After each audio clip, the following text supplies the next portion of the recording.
ಇವತ್ತು ಹಿಂದುಳಿದಂಥ ಸಮುದಾಯಗಳು, ಪರಿಶಿಷ್ಟ ಜಾತಿ ಪರಿಶಿಷ್ಟ ಪಂಗಡಗಳ ಸಮಾವೇಶದಲ್ಲಿ ನನ್ನ ಸೋದರರು ಆದಂಥ ಸನ್ಮಾನ್ಯ ಬಂಗಾರ ಹನುಮಂತನವರು, ಈ ಭಾಗದ ಜನಪ್ರಿಯ ಸಂಸದರು, ಜೊತೆಯಲ್ಲಿ ಮಂತ್ರಿಗಳಾದಂಥ ಪ್ರಹ್ಲಾದ್ ಜೋಶಿಯವರು ಮತ್ತು ಅನೇಕ ಮಂದಿ ಮುಖಂಡರ ಜೊತೆಯಲ್ಲಿ ಇವತ್ತು ಕೆಳ ಸಮುದಾಯಗಳು ಏನಿದಾವೋ ಅವೆಲ್ಲ ಕೂಡ ನರೇಂದ್ರ ಮೋದಿಜಿಯವರ ಪರವಾಗಿ ನಿಲ್ಲಬೇಕು ಅನ್ನೋ ಒಂದು ರೀತಿ ಅವ್ರಿಗೆ ಸಂದೇಶವನ್ನು ಕೊಡೋಂಥ ಕೆಲಸ ಇವತ್ತಿನ ಸಮಾವೇಶದಲ್ಲಿ ಮಾಡ್ತಾಯಿದ್ದೀವಿ. ಇವತ್ತು ದೇಶದ ಪ್ರಧಾನಮಂತ್ರಿಗಳಂತ ನರೇಂದ್ರ ಮೋದಿಜಿಯವರು ಅವರು ಮುಂಚೆಯಿಂದ ಕೂಡ 10 ವರ್ಷಗಳ ಕಾಲ ಹಿಂದುಳಿದಂಥ ಸಮುದಾಯಗಳಿಗೆ ಒಂದಿನ ಹೆಚ್ಚಿನ ಆದ್ಯತೆಯನ್ನು ಕೊಡೋಂಥ ಕೆಲಸ ಮಾಡಿದ್ದಾನೆ. ನಾನು ಒಂದು ಉಲ್ಲೇಖನ ಮಾಡ್ತಾಯಿದ್ದೆ, ಮೊನ್ನೆ ಯೋಚನೆ ಮಾಡೋಂಥ ಟೈಮಲ್ಲಿ 75 ವರ್ಷಗಳ ಕಾಲ ಈ ದೇಶಕ್ಕೆ ಸ್ವಾತಂತ್ರ್ಯ ಬಂದ ನಂತರ ಕೂಡ 60 ವರ್ಷ ಆಳಿದಂಥ ಕಾಂಗ್ರೆಸ್ ಪಾರ್ಟಿ ಹಿಂದುಳಿದಂಥ ಸಮುದಾಯಗಳು ಮತ್ತು SC/ST ಸಮುದಾಯಗಳನ್ನು ಅವ್ರನ್ನ ಸದ್ಬಳಕೆಯನ್ನು ಮಾಡಿಕೊಳ್ಳೋದ್ರ ಮೂಲಕ, ಅವ್ರನ್ನ ಬಳಕೆಯನ್ನು ಮಾಡಿಕೊಳ್ಳೋ ಮೂಲಕ ಅಧಿಕಾರಕ್ಕೆ ಬಂದ ನಂತರ ಇವತ್ತು ಎಲ್ಲ ಸಮುದಾಯಗಳನ್ನು ಬೇರೆ ಬೇರೆ ಕಾರಣಗಳಿಂದ ಕೈ ಬಿಡೋಂಥ ಕೆಲಸ ಆಯಿತು. ಉದಾಹರಣೆಯಾಗಿ ಹೇಳ್ತೀನಿ, ನಾನು ಇವತ್ತಿನ ನಮ್ಮ ಮಂತ್ರಿಮಂಡಲದಲ್ಲಿ ನರೇಂದ್ರ ಮೋದಿಜಿಯವರ ಮಂತ್ರಿಮಂಡಲದಲ್ಲಿ ನನಗೆ ಗೊತ್ತಿರೋಂಥ ಪ್ರಕಾರ ಅರ್ಧ ಡಜನ್ ಹತ್ತತ್ರ ಹಿಂದುಳಿದಂಥ ಸಮುದಾಯಗಳು SC/ST ಜನಾಂಗದವರೇ ಕ್ಯಾಬಿನೆಟ್ಟಲ್ಲಿ ಜಾಸ್ತಿ ಇರೋಂಥದ್ದು ಇವತ್ತು ಇದೊಂದು ವಿಶಿಷ್ಟತೆ. ಯಾಕಂದರೆ ಹಿಂದುಳಿದಂಥ ಸಮುದಾಯಗಳಿಗೆ ಎಲ್ಲ ರೀತಿಯಲ್ಲೂ ಕೂಡ ಆದ್ಯತೆಯನ್ನು ಕೊಡೋಂಥ ಕೆಲಸ ಮಾಡಿದ, ಶಕ್ತಿಯನ್ನು ತುಂಬುವಂಥ ಕೆಲಸ ಕೂಡ ಮಾಡಿದ್ದಾನೆ. ಅದಕ್ಕೋಸ್ಕರವಾಗಿ ನನ್ನ ಸಮುದಾಯದ ಎಲ್ಲ ಹಿಂದುಳಿದಂಥ ಜಾತಿ ಜನರು ಯಾವುದೇ ಕಾರಣಕ್ಕೆ ಕಾಂಗ್ರೆಸ್ ಪಾರ್ಟಿಗೆ ಮತವನ್ನು ಕೊಡಬಾರ್ದು. ಜೊತೆ ಭಾರತೀಯ ಜನತಾ ಪಾರ್ಟಿ ನರೇಂದ್ರ ಮೋದಿಜಿಯವರಿಗೆ, ಪ್ರಹ್ಲಾದ್ ಜೋಶಿಯವರಿಗೆ ಶಕ್ತಿಯನ್ನು ತುಂಬುವಂಥ ಕೆಲಸ, ಅವ್ರಿಗೆ ಬೆಂಬಲವನ್ನು ಸೂಚಿಸಬೇಕನ್ನೋಂಥ ಕಾರಣದಿಂದ ಇವತ್ತು ಒಂದು ಪ್ರಚಾರವನ್ನು ಕೂಡ ಪ್ರಾರಂಭ ಮಾಡಿದ್ದೇನೆ.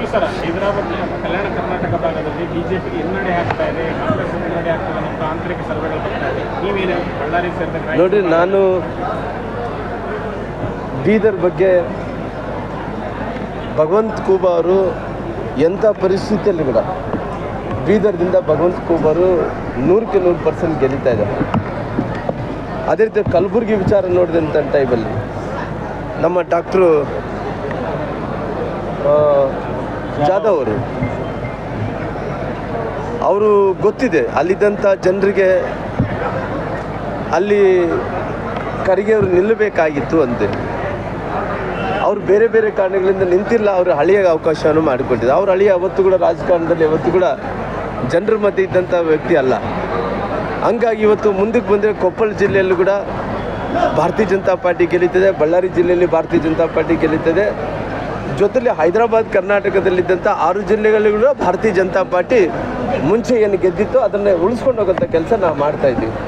ಇವತ್ತು ಸರ್ವೆಗಳು ಅನ್ನೋಂಥದ್ದು ಬಹುಶಃ ಅವ್ರಿಗೆ ಗೊತ್ತಿರೋಂಥದ್ದು ಏನು ಅಂದರೆ, ನಾವೆಲ್ಲ ಸಾಕಷ್ಟು ಗ್ಯಾರಂಟಿಗಳು ಕೊಟ್ಟಿದ್ದೀವಿ, ಅದನ್ನು ಮತ ಆಗಿ ಪರಿವರ್ತನೆ ಆಗ್ತದೆ ಅಂತೇಳಿ ತಿಳ್ಕೊಂಡಿದ್ದಾರೆ.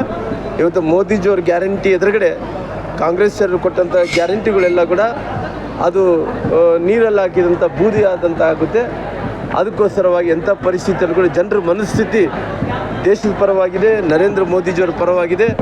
ನಮ್ಮ 6 ಜಿಲ್ಲೆಗಳಲ್ಲಿ ಕಲ್ಯಾಣ ಕರ್ನಾಟಕ ಭಾಗದಲ್ಲಿ ಯಥಾಸ್ಥಿತಿ, ಅದು ಮಧ್ಯ ಕರ್ನಾಟಕ ಕೂಡ ಆಗ್ಬೋದು, ಆದರೆ ಯಥಾಸ್ಥಿತಿಯನ್ನು ಉಳಿಸ್ಕೊಂಡು ಹೋಗೋಂಥ ಕೆಲಸ ಮಾಡ್ತೀವಿ.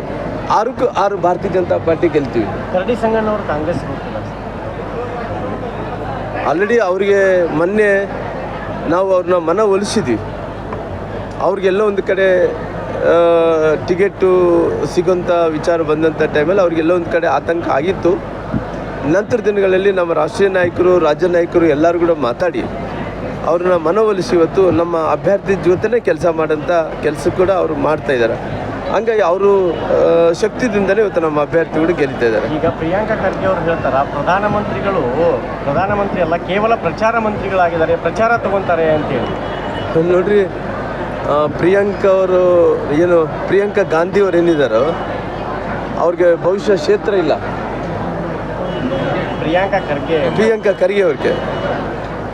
ಪ್ರಿಯಾಂಕಾ ಖರ್ಗೆ ಅವರು ಸ್ವಲ್ಪ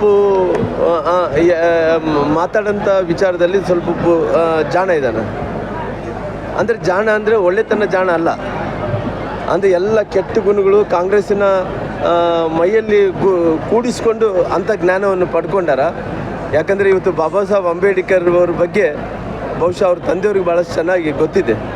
ಯಾವ ರೀತಿಯಲ್ಲಿ ಇವತ್ತು ಕಾಂಗ್ರೆಸ್ಸು ಬಾಬಾ ಸಾಹೇಬ್ ಅಂಬೇಡ್ಕರನ್ನು ರಾಜಕಾರಣದಲ್ಲಿ ಷಡ್ಯಂತ್ರ ಮಾಡಿ ಸೋಲಿಸಿದ್ರು. ಅವ್ರು ಏನೇನು ಅನ್ಯಾಯ ಆಗ್ತದೆ ಎಲ್ಲ ವಿಚಾರಗಳು ಬಹಿರಂಗವಾಗಿರೋ ಕಾರಣ ಬಹುಶಃ ಇವತ್ತು ಸಣ್ಣ ಖರ್ಗೆ ಅವ್ರಿಗೆ ಪೂರ್ಣ ಅಧ್ಯಯನ ಮಾಡಿ ಆ ಕೆಳ ಸಮುದಾಯಗಳ ಪರಿಶಿಷ್ಟ ಜಾತಿಗಳು ಏನಾಗಿದೆ ಅಂತ ತಿಳ್ಕೊಂಡು ಕಾಂಗ್ರೆಸ್ಗೆ ಬೆಂಬಲ ಕೊಡಬೇಕಂದೇಳಿ ಅವರು ಹೇಳಿದ್ರೆ ಮತ್ತು ಹೇಳ್ಬೋದಾಗಲಿ ಹೇಳ್ದಿರಿ ಚೆನ್ನಾಗಿರ್ತಾಗಲಿ.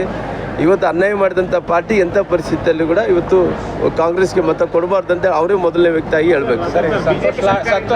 ಸಮುದಾಯದ ಮೀಸಲಾತಿ ಹೆಚ್ಚಳ ಮಾಡಿ ಎಲ್ಲಿಗೆ ಬಂತು ಸರ್? ಅದು ಜಾರಿ ಆಯ್ತಾ? ಏನಾಯ್ತು ಸರ್? ಆಲ್ರೆಡಿ ನಾವು ಅಂದರೆ ಇದನ್ನು ಹೆಂಗೆ ಗೊಂದಲ ಸೃಷ್ಟಿ ಮಾಡಿದ್ದೀರಿ ಅಂತೇಳಿ ನನಗೆ ಗೊತ್ತಿಲ್ಲ. ಯಾಕಂದರೆ ಇವತ್ತು ನಾವು ರಾಜಕೀಯವಾಗಂತ ನಾವು ಮೀಸಲಾತಿಯಲ್ಲಿ ಇದ್ದೀವಿ. ಪರಿಶಿಷ್ಟ ಜಾತಿ ಪರಿಶಿಷ್ಟ ಪಂಗಡಗಳು ಲೋಕಸಭೆಯಲ್ಲಿ ಮೀಸಲಾತಿದ್ದೀರಿ, ವಿಧಾನಸಭೆಯಲ್ಲಿ ಕೂಡ ಮೀಸಲಾತಿದೆ. ಇವತ್ತು ನಾವು ಮೊನ್ನೆ ಕೂಡ ಇವತ್ತು ಶಿಕ್ಷಣದಲ್ಲಿ ಇವತ್ತು 7% 17% ತೊಗೊಂಡಿವಿ. 7% ಡಾಕ್ಟ್ರುಗಳು ತೊಗೊಂಡಿದ್ವಿ, 7% ಇಂಜಿನಿಯರ್ಗಳು ತೊಗೊಂಡಿವಿ, 7% ಇನ್ನು ಬೇರೆ ಅದರ್ ಎಂಪ್ಲಾಯ್ಮೆಂಟಲ್ಲಿ ಕೂಡ ಹೊಸ ನೇಮಕಾತಿಯಲ್ಲಿ ಕೂಡ ಮೊನ್ನೆ 7% ತೊಗೊಂಡು ನಾವು ಇವೇರಿಯನ್ ST ಕಮ್ಯುನಿಟಿ ಏನು 51 ಜಾತಿಗಳು ಬರ್ತಾರೆ, 51 ಜಾತಿಗಳು ಇವತ್ತು ST 7%ದಲ್ಲಿದ್ದೀವಿ. ಇವತ್ತು SC ಜನಾಂಗದವರು 17%ದಲ್ಲಿದ್ದೀವಿ. ನಮ್ಗೆ ಆಲ್ರೆಡಿ ಈ ಸವಲತ್ತು ಸಿಗ್ತಾ ಇದೆ. ಅವರು ಏನು ಹೇಳ್ತಾ ಇದ್ದಾರೆ, ಇಲ್ಲ ಕೇಂದ್ರಕ್ಕೆ ಕಳಿಸ್ಬೇಕಾಯ್ತು, ಅದು ಸಂವಿಧಾನದಲ್ಲಿ ಇಲ್ಲಾರದಂಥ ಜಾತಿಗಳ ಬಗ್ಗೆ ಯಾವುದನ್ನ ಒಂದು ಈ ರೀತಿ ಮೀಸಲಾತಿ ಜಾಸ್ತಿ ಮಾಡಬೇಕೆಂದೇಳಿ ಅವತ್ತು ಸರ್ಕಾರಗಳು ತೀರ್ಮಾನ ತಗೊಂಡ್ರೆ ಅವು ಬೇಕಾದ್ರಿಂದ ಕೇಂದ್ರಕ್ಕೆ ಶಿಫಾರಸು ಮಾಡ್ಬೋದು, ಇಲ್ಲಿದ್ರೆ ಕೋರ್ಟಿಗೆ ಹೋಗ್ಬೋದು. ಕೋರ್ಟಲ್ಲಿ ತಡೆ ಆಗಿದಾವೆ, ಕೇಂದ್ರದಲ್ಲಿ ಕೂಡ ತಡೆ ಆಗಿದಾವೆ.